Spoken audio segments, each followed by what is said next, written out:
I really recommend kind of doing an audit of your personal life to see what could you do to make it easier if you are committed to growing your business.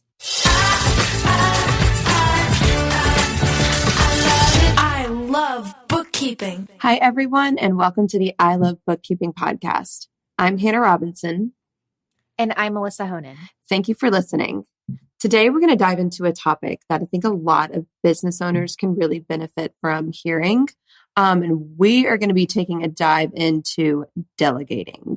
Delegating in business, it's so important because you can't do everything yourself. And in order to grow, you have to give other tasks to other people so that you can focus on growing your business. So today I'm actually going to be asking my co-host Melissa a lot of questions about the way she delegates because she is the queen of delegating tasks. She has a super successful business with several employees. Melissa, I'm going to go ahead and kick off. At what point in your business ownership journey did you decide, okay, it's time for me to start delegating tasks?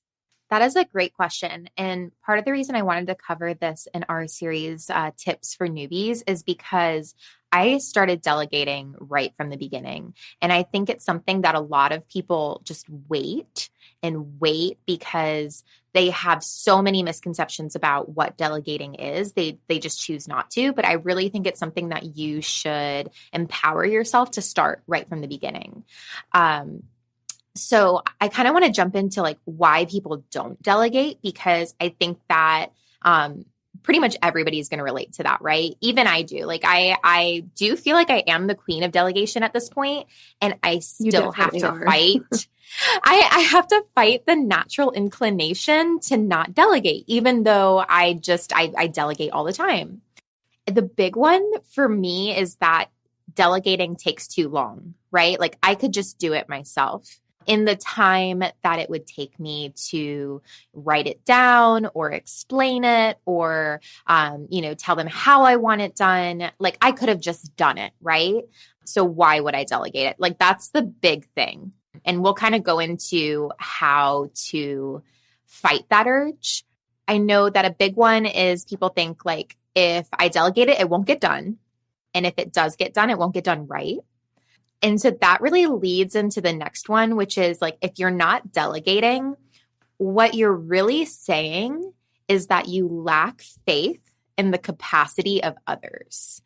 And you might not say this out loud. You might not admit it. This isn't something that you might not even be consciously thinking, but this is the message that you're sending to other people when you don't delegate. I don't trust you. I lack the faith in your capacity to do this task. And so that is the biggest one, I think, that will like be a wake-up call for people, because a lot of why people don't delegate is internal, right? It won't get done. It won't get done right. I could just do it myself. But at the end of the day, think about how your almost inability to delegate is insulting to others. And I think that was a big turning point for me, just in my experience as, when I was working and, I wanted to grow into a management role before I had my own business, and I would want to do more, and I would want to take on leadership roles, and I was never given the opportunity. And that's what those people in management positions were essentially saying to me, which is, you can't handle it. So that's kind of the big three for me. Like people don't delegate. It just takes too long. It's not going to get done. If it does get done, it won't get done right. I could do it better.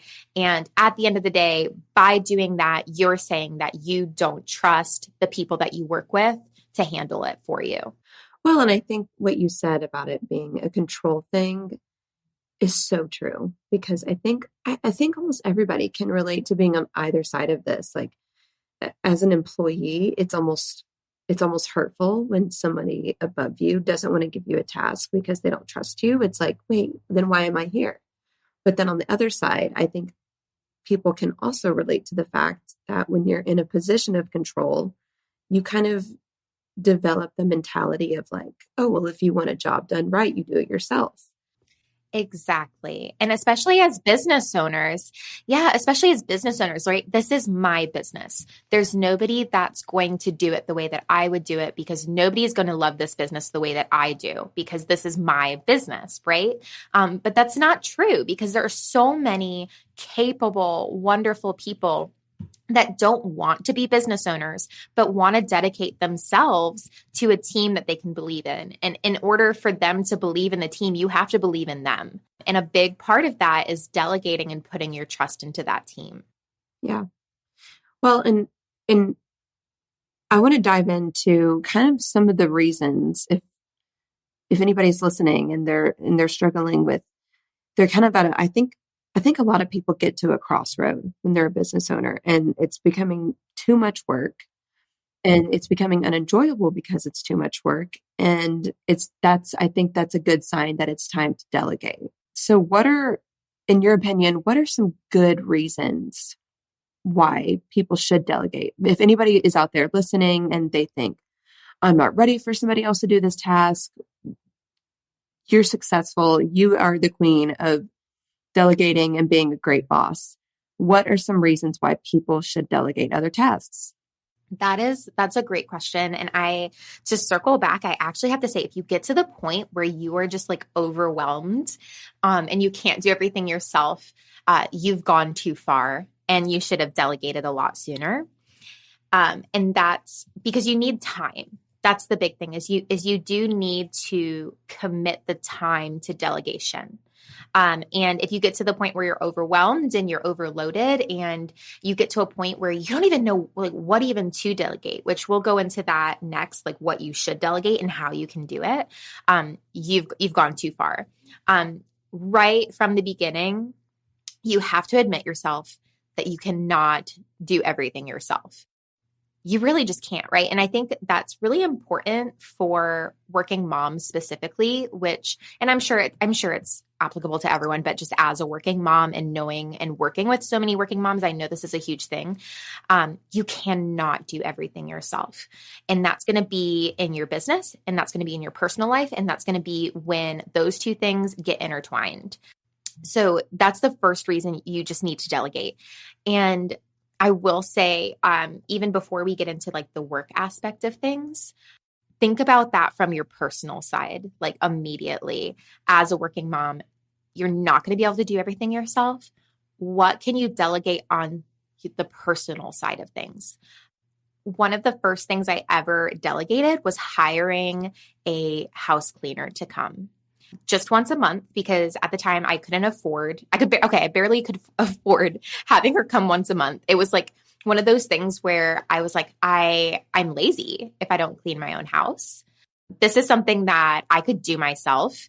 I should do it myself, right? It's like my motherly duty to like clean up after my kids and do these things. It's money that I shouldn't have to spend. It's $150 a month. That's so much money. That was like half of our grocery budget at the time. Like I'm talking back at the beginning, guys, when we didn't even make $30,000 a year. Okay. So, but by delegating that, it really tested my abilities in a way that I'm glad that I didn't test them on my business because I realized how controlling that I was. I was like, okay, she doesn't clean the bathroom the way that I would clean it. Like I need to teach her how to clean the bathroom and she's the cleaning lady. Like I shouldn't have to train her how to do it. And then, she would come and she would do, the bathroom first before the kitchen. And I always felt like you should clean the bathroom last. And it was just like, it was such a good, like, just exercise of letting go and just realizing like, okay, it was that whole thing. If it won't get done. And if it does, it won't get done right. It was like, okay, she's not going to clean the house right. And I'm paying her $150 to come and clean the house. It should get cleaned right. But what that like let me grow into was that just because it's not being done the way that I would do it doesn't mean that it's not right. And if you don't let people do things, at least to the point where it's done 80% correct, they'll never get to where it's done right. And so you have to learn through it. Yeah. Well, and I think, and especially as a woman, I think kind of, there's kind of this like Wonder Woman complex that I think a lot of women are pressured to feel that they have to do it all because it gives them like a sense of like accomplishment, or like it's like they're the hero and like, oh my gosh, I can have a job and I can run a business and I can be a mother and I can keep the house clean and I can cook. And it's like at the end of the day, people get exhausted. And I think it also is a good thing for your quality of life to learn how to delegate. I mean, wouldn't you agree? Yes. And I think that there's a lot of people that think that they should do those things or they could do those things. But you're going to, and maybe you can, but you're going to sacrifice your sanity, right? Because, even if you think about the 40-hour work week and the way that a 5-day, 40-hour work week was designed, was back when there was one primary breadwinner in the family and one full-time homemaker, right? It wasn't in a world like today where there's typically 2 people in the household working. And so this idea that you can work 5 days and 40 hours and completely maintain your household by yourself while also watching your children, because if you leave them in daycare too long, you're a bad mother. But if you don't put them in daycare and you stay home with them, you're not doing your duty to your household by helping provide for your family. Like there's no winning. There's no winning with the current setup. No. And so by just admitting that you can't do everything yourself and that's okay, and letting go of the external pressure, because you're going to get pressure no matter what you do. Like someone's going to disagree with you, but at the end of the day, you have to figure out what works for you and your family. And a big part of that is deciding what you can't do yourself. So what you can't do might be different what I can't do. You might not want to let go of cleaning your house, but maybe you can let go of cooking a homemade meal for your family every day and sign up for a meal delivery service that might be a little bit more expensive than what you would spend, but it makes your life easier. And then you still have, a home cooked meal. You might let go by sending your kids to daycare, even if you work from home, which is, I don't know how people work from home with kids. I know a lot of us do. A lot of people that work on my team do. That would drive me crazy. I would never be able to get anything done. We wouldn't be having a podcast right now. But again, so everyone's going to have something different. But I really recommend kind of doing an audit of your personal life to see what could you do to make it easier if you are committed to growing your business, because they are so intertwined. And a big part of delegation, I feel like, is personal growth, not even just delegating tasks so that you can get more done. It's personal growth. And I think it makes you a better leader, which is what you really need to be in business. Yeah. Well, and I think your like what you said, I think your personal life translates over to your business a lot more than people think.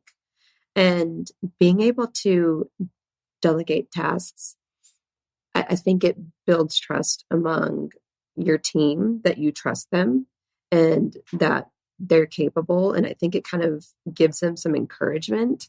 And I think it makes you a better leader in turn. I mean, wouldn't you agree? 100%. I really like this statistic that basically says, like, on average, those that work from home are 47% more productive. And the reason being is like essentially that, a watched pot doesn't boil. And so there's this idea, it's called the faith and supervision effect. When people have a tendency to think that work performed under the control of a supervisor is better than work performed without as much supervision. So essentially, like, you need a boss watching you for you to be productive. But that statistic, completely disqualifies that idea, which is, honestly, people work better when they're not under direct control of a supervisor and they're given trust to figure things out on their own. I completely agree. It is amazing. Yeah. And I'm a big part of that too. You know, I've been, for instance, like I'm trying to hire a salesperson, which is the hardest thing for me to give up. I have not delegated it because that's just what I love to do. But I know that I'm getting to the point where this is going to have to be the next role. So I'm trying to hire a salesperson. And so what I've been doing is recording all of my sales calls, which I didn't do that before, guys. Do that from the beginning. You should always do it for, you know, quality and assurance purposes and all that jazz. But I just recently started recording all of my sales calls and then inviting my client success team to join my calls and sit in on them. And oh my God, I'm a train wreck when people are watching me. I don't know why. I just can't think straight. I start to second guess myself, say sentences twice. Like, it's just something about having that pressure that makes it harder. So I recommend just giving people space. Well, and I'm the same way, because I feel like when I'm working under pressure, I'm not actually working. I'm more focused on like the fact that I feel anxious and that I'm under pressure, and the task at hand doesn't get accomplished as well, or doesn't get accomplished at all, because I'm more focused on the pressure at hand. So I completely agree with that. Yeah. Someone with like just overwhelming anxiety. That is just most of the time my focus. It's just the overwhelming anxiety, right? So I think about, again, I think a lot of people think that they have this idea of what a leader should be. And I had this conversation with my assistant director of bookkeeping, because when she first came to work for me, I had asked her if she would ever want to grow with the company. And she said no. She had been working for a certain large accounting software that everybody uses. And she had multiple managers over her time there tell her that she wasn't, quote unquote, management material. And so when she came to me with this assumption that she had always been told that she wasn't management material.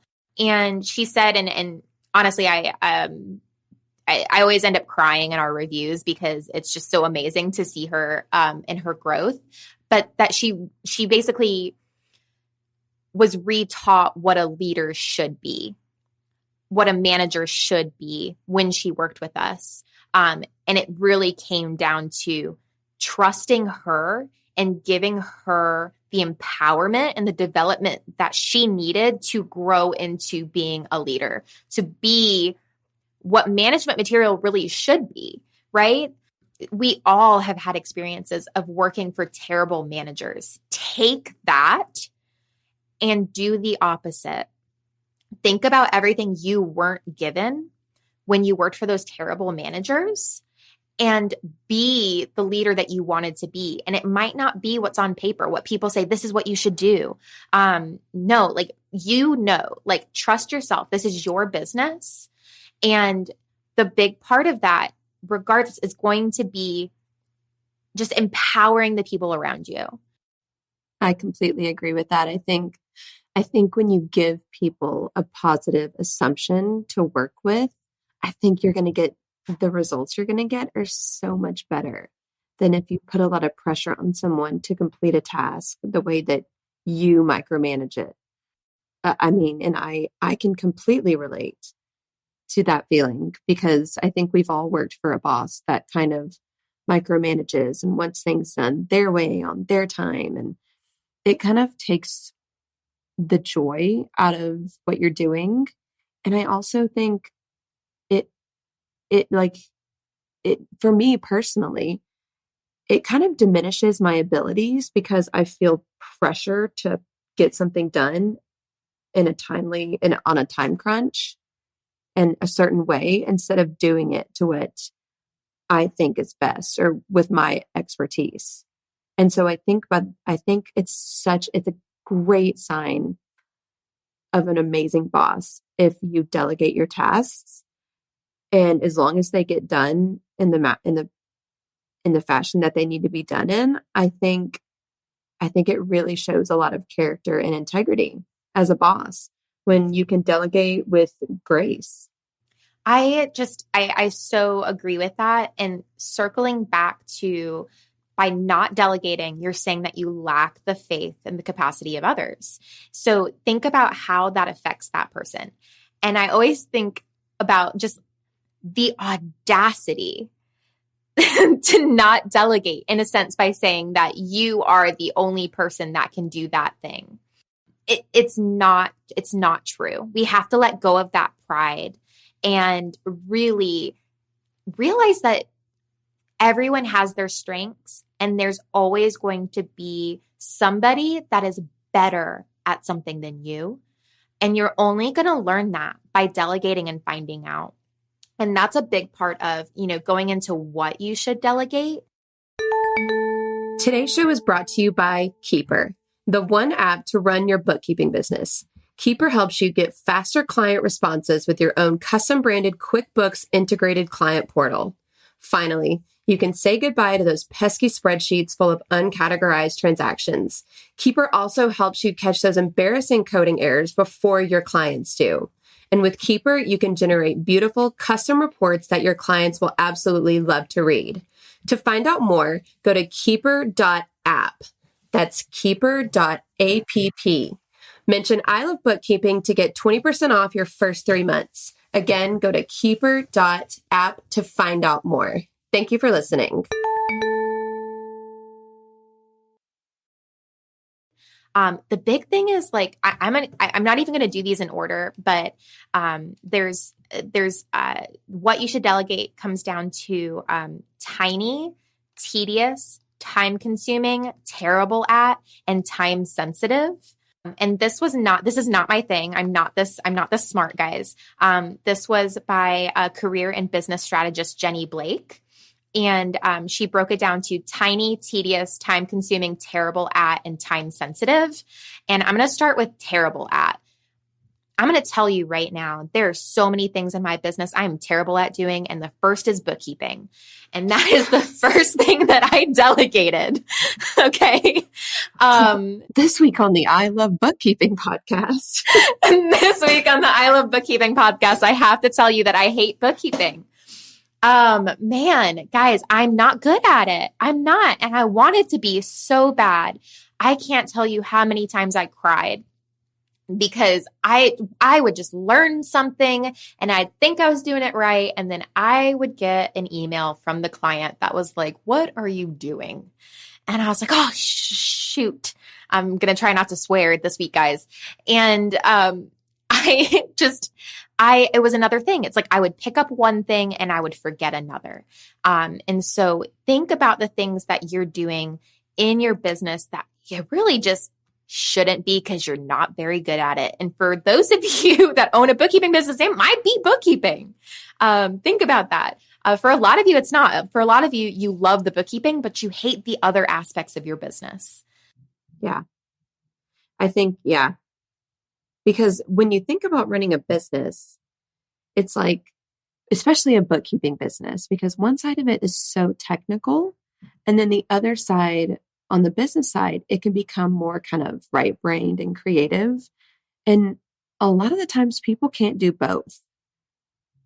And so I think it's so important for people, especially that own a bookkeeping business, to recognize their skills and then delegate what is not their forte. Because I think owning a bookkeeping business, it requires both left and right brain. It requires both math and art. And so I think it's really great when people can recognize what they're good at and think, okay, here's what I'm good at.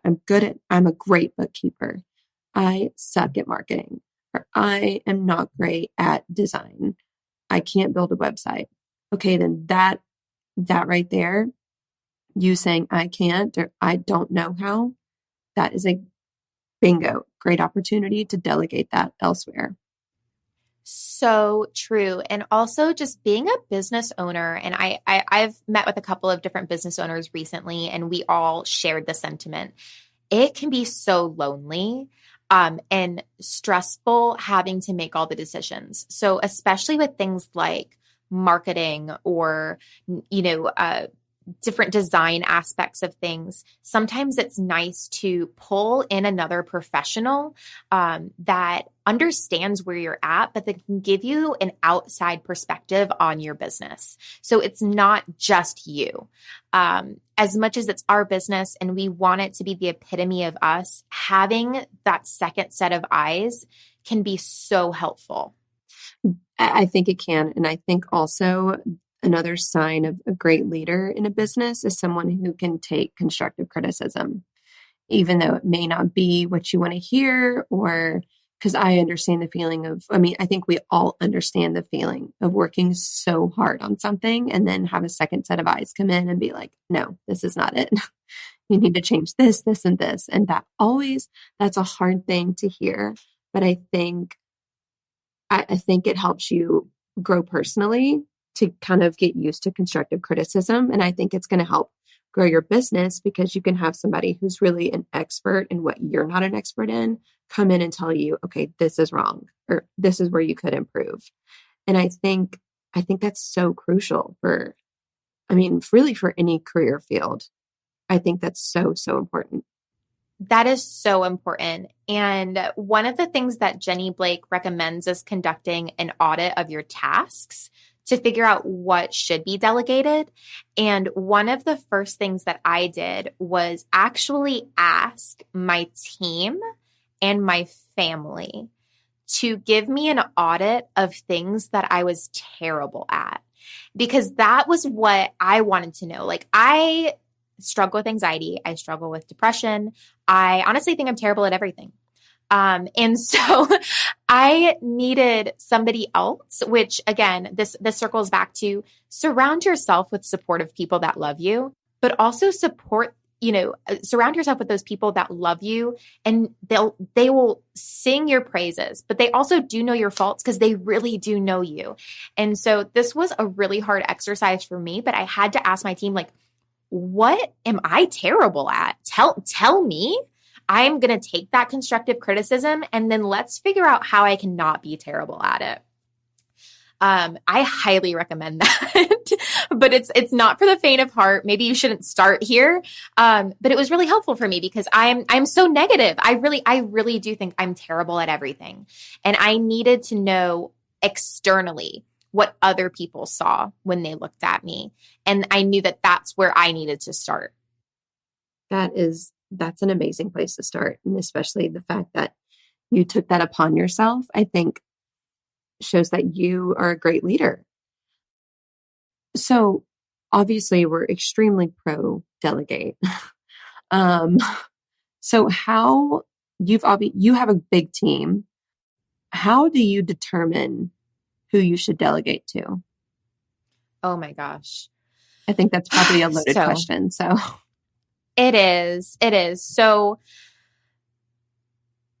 oh man, thinking about that. So it definitely does start with that task audit. And so circling back to like what you should delegate, like writing down, like, what are you terrible at? What are the tiny tasks that are little things that you do that maybe it circles back to, oh, I could just do it. Right. But write those things down that they just take a small amount of time and you just end up doing them. Write down the tedious tasks that are mindless tasks, like, copying and pasting, data entry, things that have to get done, but they just take up time. The time consuming tasks, things that it's like, you look at that project and you're like, ooh, I don't even know where to start. And then the time sensitive tasks, things that it's like, crap, this needs to get done today. And I have a meeting load from like 9 a.m. to 5 p.m. This is not going to get done if I'm the only one that needs to get done. Those were Jenny Blake's recommendations. And then I had to add my own, which is the not my job tasks. Like, if there is something that you look at it and you're like, that is not my job, but for whatever reason, maybe it's a small amount of time, or, it's just something mindless that you can do. Well, I'll definitely go into this one in detail. Write all of those things down. And then what you can do is prioritize. And you want to prioritize it by a couple of different ways.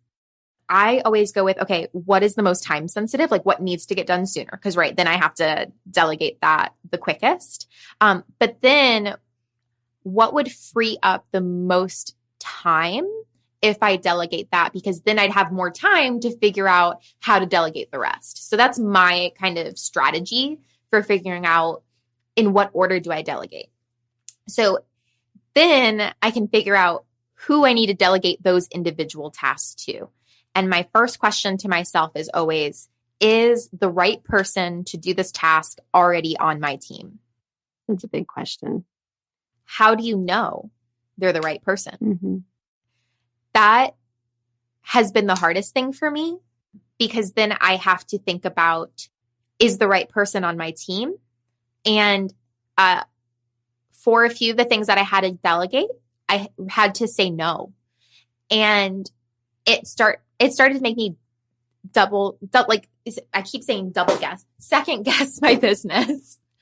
Because when I first started to do this, I realized that I didn't have the right team in place. Now, this was several years ago now. Everyone that is on my team now is a superstar.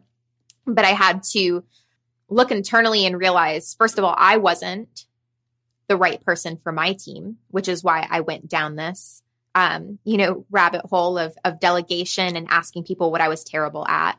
And then I looked around me and realized that I had people that I loved, but that were not the right people to be on my team. Because if I could not delegate tasks to them, whether, but it was, something that maybe should have been like in their job description, then they weren't the right person. Realizing that there was no way to delegate and develop them to grow into this role, I had to decide that those people had to leave our team. Yeah.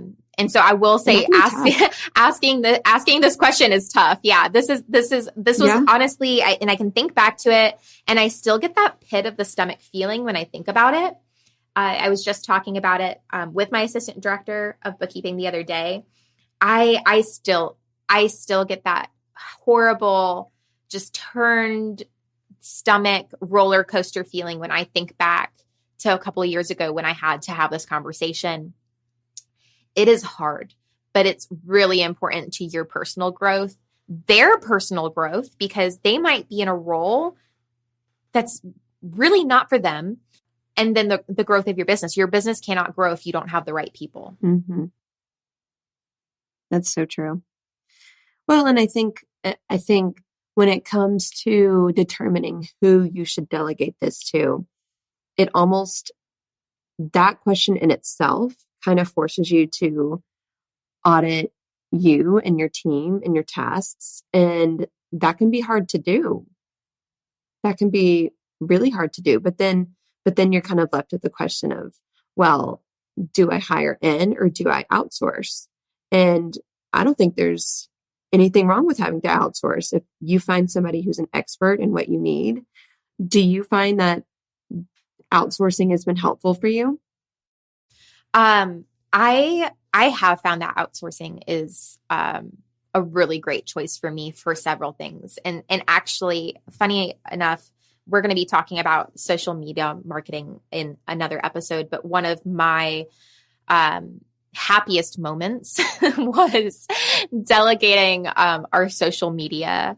And I did outsource that because I did not have that person on my team. And it was really something outside of the skill set of anybody on the team. And it wasn't something where they were not the right person. It was just, it just wasn't something that came naturally to any of us.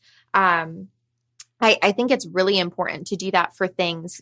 If it's really like something that is new and unfamiliar and you're not sure how to make it work, because then how could you hire somebody in if you don't even know what you want them to do, right?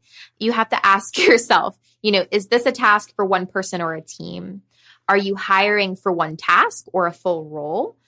Are your processes for this task documented? Do you have the time to train the new employee on the items you want to delegate? Do you really even have an idea of what it is you want them to do, and are they documented, right? And so in this sense, I just knew well, I got to do something with social media. I don't know what I need to do, how I need to do it. I know someone that's not me needs to do it. But it was very obvious that I needed to outsource it to a professional. Yeah. But did that pan out for you? Okay. Yes, I am absolutely in love with my social media manager. It might be very awkward for them. I frequently send them slightly inappropriate love notes.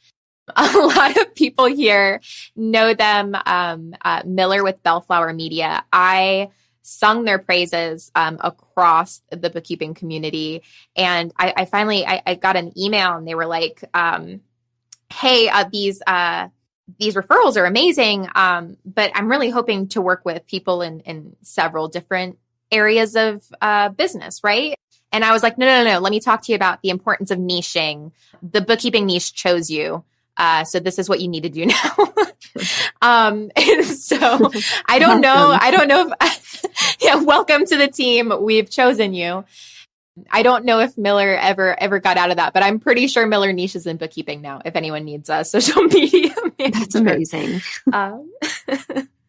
So again, yeah, sometimes the niche chooses you guys, but that is honestly to this day, one of the best things I've ever delegated because I just, yeah, that and onboarding, but we can do a whole series of episodes on onboarding new clients and why I should have delegated that 3 years before I did.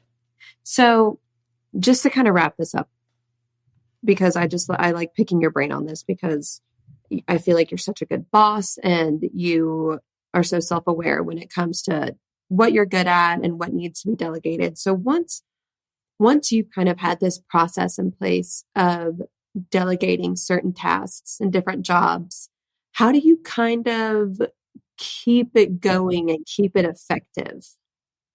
Yeah, that's a great question. So I think the first step of like how you effectively delegate, like, you can figure out what you need to delegate, who you should delegate to, like how do you actually delegate and then do it effectively, is that you need to achieve buy-in. You can convince yourself that you should delegate and understand the importance of why you should delegate, right? But you cannot effectively delegate if your team is not equally bought into that idea. So if you have members on your team that feel like, oh, my boss is lazy, right? That, they just don't want to do this because they don't want to work, or, whatever those negative connotations with delegating is that they may have had from past bad experiences with bad managers. You're not going to be able to effectively delegate to somebody like that. So you need to make sure that your team also understands why delegation is important.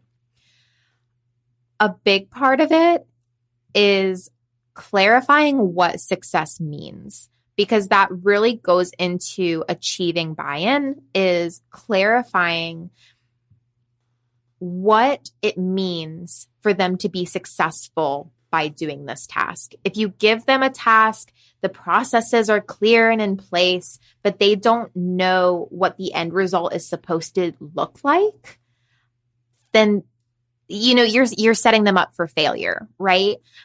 Everything you want to do when it comes to delegating is giving them the tools and the support that they need to be successful, making sure that they have supportive communication from you. You're not just going to delegate it and be like, all right, let me know when it's done. Let them know how and when they should ask questions, because everyone's going to have questions. Make sure that you have a culture where asking questions, and I don't want to say like it's not insubordination, but not being surrounded by like that yes mentality. Tell me no, disagree with me. Ask me questions on why we're doing something so that you know that I know why we're doing something. Schedule regular check-ins, and make sure that you're consistent with them. Consistency is clear here. Like, the consistency is what is really going to define you and your company.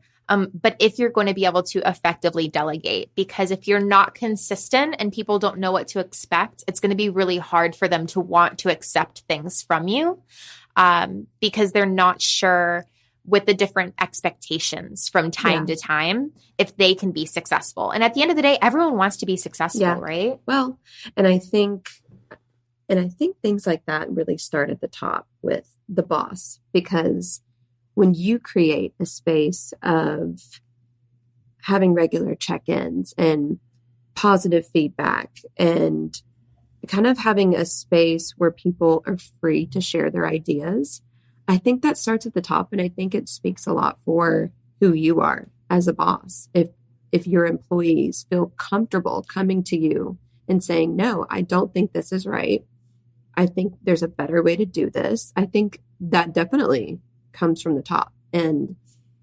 and if anybody's listening and they're struggling to they're kind of starting their journey with delegation, and again, we can talk about this all day, how much I hate the word journey, but your journey with delegation, I think it's important to remember that it starts with you. Like, your company culture is going to start with you, and it's not going to be perfect, but you're going to learn along the way. And you want to be somebody who is respected, but also admired for the way they treat their employees. I'm laughing because I for whatever reason, when you said that, I thought about The Office, and it was a Michael Scott quote, which is like, don't base your business on this. But he said, do I want to be respected or feared? Both. I want people to fear like how much they respect me or something like that. Yes. And it was such a great, just so silly. That's an amazing quote. But I have to say, like, and this isn't you, this is me, but I have cringed every time that you've said boss.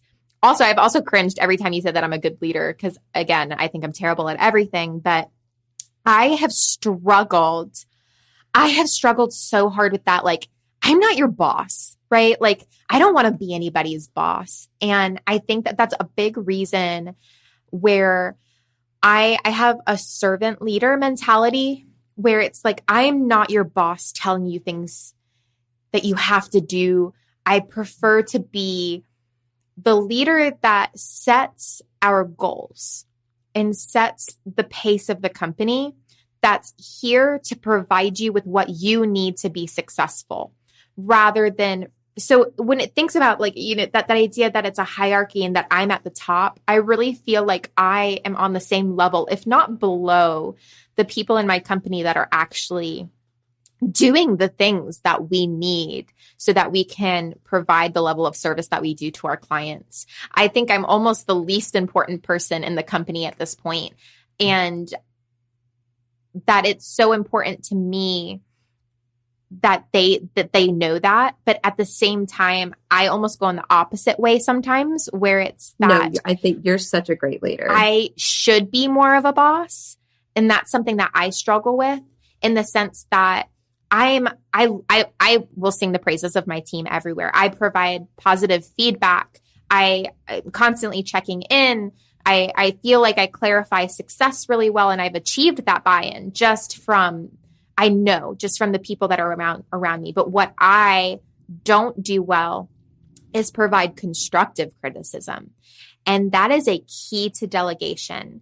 And that is something that I struggle with, because people want constructive criticism, just like I do, right? Just why I asked my team and my family, what am I terrible at? How can I improve? Constructive criticism doesn't have to be negative. It doesn't have to be a bad thing, but we crave how we could be better, don't we? And that's something where I feel like as a leader, I struggle, because I just see the positive of my team. And I've really had to double down and try to think on, how can I provide more constructive criticism? Well, but I also think it shows the company culture that you've kind of raised, promoting an open kind of, I don't know what the phrase is I'm looking for. Just kind of an open conversation about what everybody could be doing better to ultimately improve your business as a whole. Yeah. I don't know. I don't know what it would be either. I will say that it's really important to me to promote a healthy culture of a supportive work environment. And when you think that constructive criticism is coming from people who support you and want to help you be better, it's easier to take. Yeah. And I think that when you think that everyone else's wins on your team are your wins and your wins are everyone else's wins, and we love each other and we are supporting each other, and it's women supporting women, even though I do have men on my team, but I find a lot in my history of work environments where I primarily worked in female industries, like, female dominated industries. And it always seemed like there was only so much room at the top. And it was a very aggressive and unsupportive, and there was just this sense of fear that, maybe this younger woman's going to come in and replace me. And when you take a lot of, we could do a whole episode. I could record 18 podcasts on that. Okay. But if you take that out and try to retrain yourself to think, again, create that culture where everyone is supportive and cares, and there is room at the top for everybody, man, just the culture will be totally different. This summer, Melissa will be talking about delegation at her speech at BKX. So if you haven't gotten your BKX tickets, I believe you can do so at bkx.com. Let me double check that. Yes, it is bkx.com. You can get your tickets. Melissa will be giving a speech, Delegate, Develop, and Grow, and you absolutely do not want to miss this. So if you haven't gotten your ticket for BKX yet, you can do so at bkx.com. Thank you so much for listening to the I Love Bookkeeping podcast. My name is Hannah Robinson. And I'm Melissa Honan. Thank you for listening. I love bookkeeping. Here's a little shout to all my friends working hard at keeping the books. You want to change your life, you want to grow that biz, it's not as hard as it looks.